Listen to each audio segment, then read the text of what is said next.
Good morning, all. Tri-Glide Ed here. First off, I hope everyone's doing well. This video today is going to be one where I'm sort of doing a compilation of quite a few of my videos where, for instance, I'm going to show you in smaller segments, of course, for instance, how I fixed my trunk issue. Show you how I find neutral and what makes it easier for me. Also, I'll show you possibly some handlebars and the shifter pegs I use. It's just a compilation of different things. Just going to be a few seconds of each one, really. So I hope you enjoy this video. I hope it helps some of you. Like I say, these are videos that I've done, but this is just little snippets of quite a few videos. All righty. Appreciate y'all watching. Y'all take care.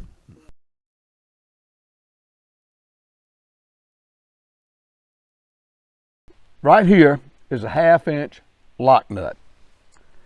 As you can see, this 1/2-inch wrench fits it just real good. We loosened that lock nut right here, and on this shaft there's 2 flat spots.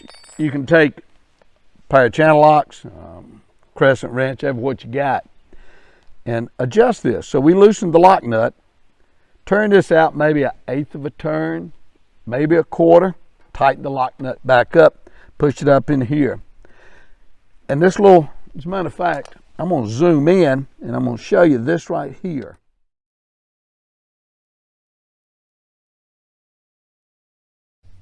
It's a very simple fix for us, for me. This is what worked. Loosen your lock nut, turn this 1/8 of a turn. Tighten that back down, try it. First thing I do is lubricate this thing first, though. And like I say, you can use that what you want to. We use this liquid wrench from Advance. You can probably get it anywhere. Shot it up in here, several good squirts. Wipe that excess off. And then I squirted some right around the ring of this thing too. But so far, it's worked fine. You ain't got to try to slam the thing like you see on a lot of folks on Facebook say you got to slam it. You ain't got to slam it. You ain't got to slam it a bit. All you got to do is push it up. Listen, it's shut. So let's just shoot. What we did is shot a little bit up in here. Like I say, take that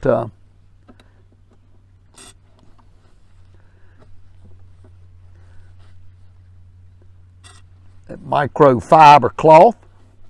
And then again, I shot some right down in here. Wipe that excess off. Might even get a little dust off that thing. And that's all we did. For those of you that are used to the 2-wheel, you know you lean your body. You lean. If you're leaning to the left, you should be counter steering. What does that mean is you put a little pressure here going to the right, even though you're going to the left. And as you know, you can just do this and this and this. I mean, that's where you learn how to ride a 2-wheel motorcycle. On a 3-wheel motorcycle, you're steering. You're not leaning. But, you know, I saw something, and it makes sense. When you're riding a 3-wheel and you're going to turn to the left, you don't lean necessarily. But if your body goes this way, notice your right hand. You're going to the left. Which way is your hand pushing? Your right hand is pushing to the left. Same as if you're steering to the right. If you turn your body just a little bit, you don't have to be exaggerated. You don't have to do this. But it doesn't take much, as you can see, to help push that motorcycle. Push that motorcycle. Remember, you're steering this motorcycle. Harley Day Rider, HDR, here's the first one I heard say this, makes perfect sense. Ride your own ride. If you're riding with other people, for instance, and yep, usually when the guys I ride with, I'm the oldest one. I ain't saying they're teenagers, mind you, but one just had a birthday. He's 60. He's just a young buck. Another one in his middle 60s.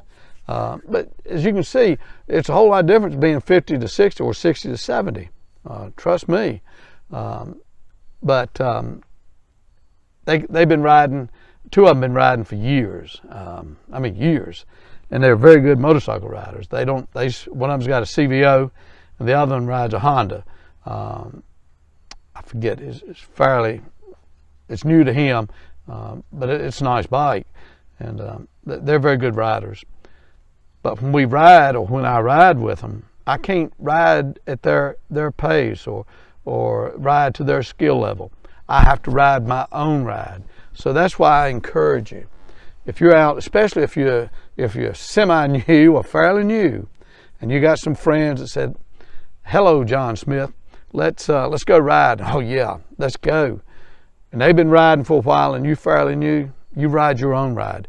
Don't you try to ride their ride, because everybody rides different.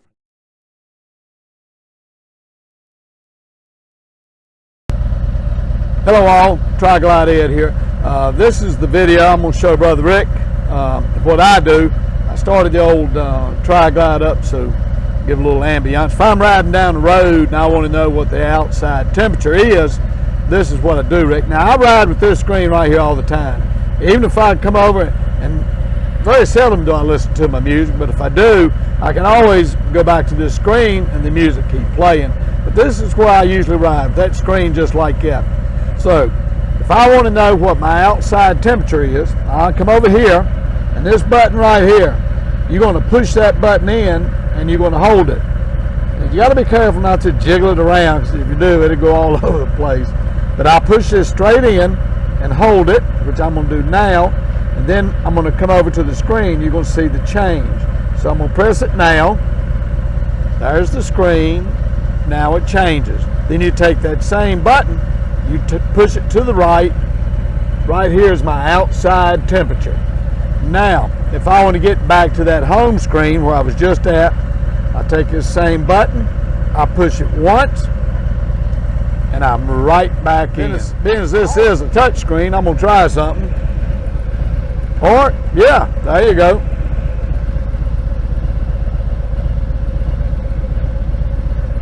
Go back home, go home.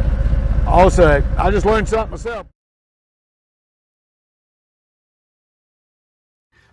This right here is this is the stock shifter peg, and the other shifter pegs, these you see here, I got them on Amazon. They was about $9 and something. I got the heel, because I did put a heel shifter on this thing. Well worth the money, I think, because if you can see, with a 6-gallon tank, I have to turn my toes in to ship, but with this one, I can keep my foot more straight instead of having to go cock it a little bit. Well worth the money. And right here, highway pegs. That will save your legs and your feet from a whole lot of tiredness when you're riding. They're well worth the money. Matter of fact, these come off my Electroglide when I got the Tri-Glide.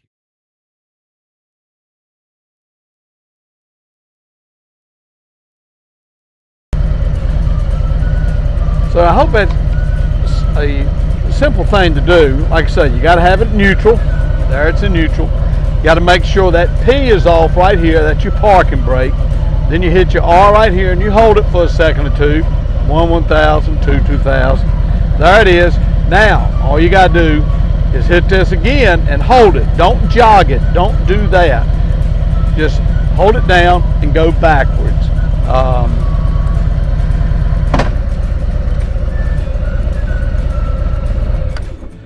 Like I say, it's a fairly simplistic thing, but a few steps that you got to take. You got to cross your, remember in school when they'd say always dot your I's and cross your T's, otherwise they're L's and E's. Sort of like that.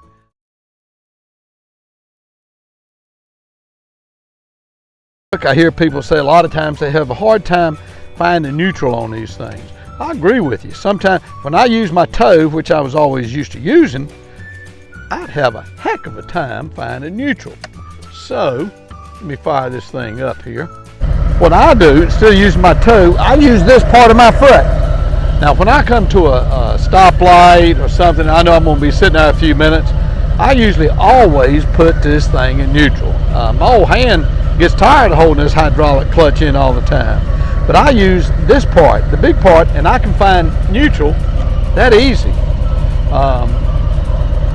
To me, that's a whole lot easier than using, when I'm using this part of my foot, I can get that neutral every time.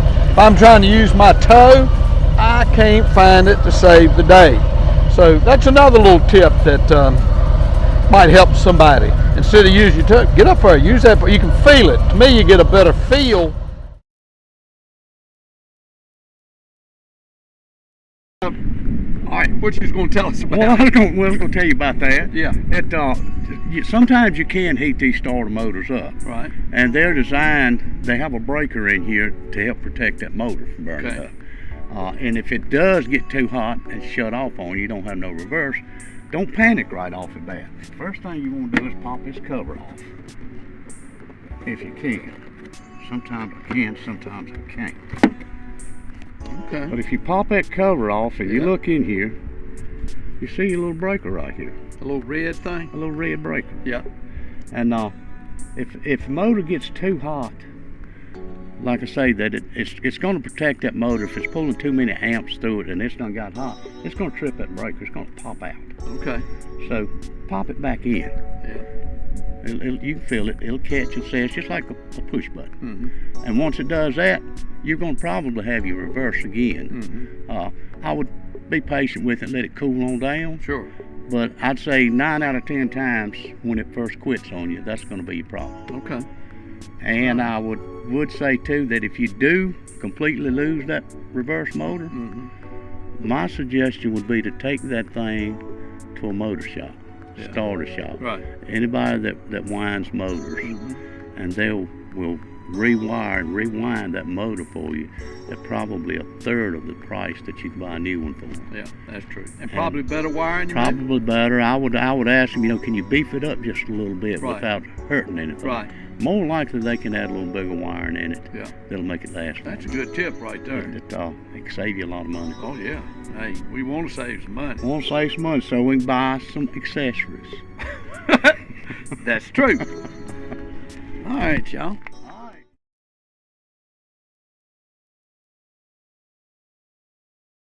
Harvey, let me ask you a few questions here for the folks. A lot of people on Facebook, you own some of those Harley pages and all this stuff also, always want to know about the handlebars. Mm-hmm. A lot of people say, should I get a 10-inch riser, 12-inch handlebars, 14-inch? Mine are still stock. You've offered me to ride your bike many times. I never have. One of these days I am. Just ride up the road a little bit just to see the difference. But yours is a 2016 Tri-Glide, correct? 15 Tri-Glide. Had stock bars on it, correct? Yes, sir. What made you decide to get those, or I call them pullback 12-inch. What made you decide to get those bars? Well, riding mine with the stock bars on it, as I'm sitting here, I'm more at a lean forward position. True. I'm not resting. My back gives me a little problem. Yeah. And I got pressure on the palms of my hands on the inside. Yeah. Get a lot of numbness out of it. Yeah. I go to sleep. Yeah. It hurts me bad. Got a little age on me. Yeah. And I found out while I'm riding, when I sit up straight against my backrest and get my hands up off them handlebars, my hands feel better. Mm-hmm.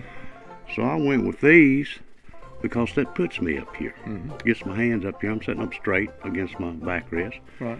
I don't have the pressure on my palms because I'm not leaning forward. That's a good point.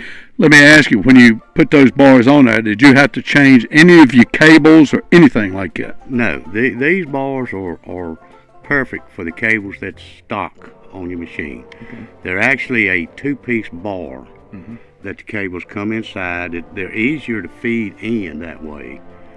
Everything stays. All you got to do is just put the handlebars on there. Everything else works. I'm going to throw a few still photos in here of Harvey sitting on mine with the stock bars, and I'll do a few with Harvey sitting on his, so you can get a decent look at these bars. Like I say, you see so much of it on Facebook. People always want to know about bars. Is it worth it? Should I do this? How does it handle? Well, now you have somebody that's got some 12-inch bars. I've got stock, And now I tell you, my stock boys, I don't mind them so far. I haven't done a long trip with them, mind you, but one of these days, me and Harvey here, we're gonna ride. You're not going to mind them at all. They're fine, the stock boys, and you're not going to mind them at all until after you get these. Yeah.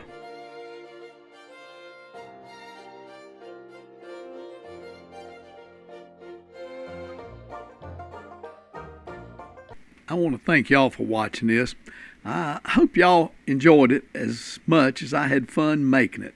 So y'all take care. Remember now, have fun and ride safe. Take care all.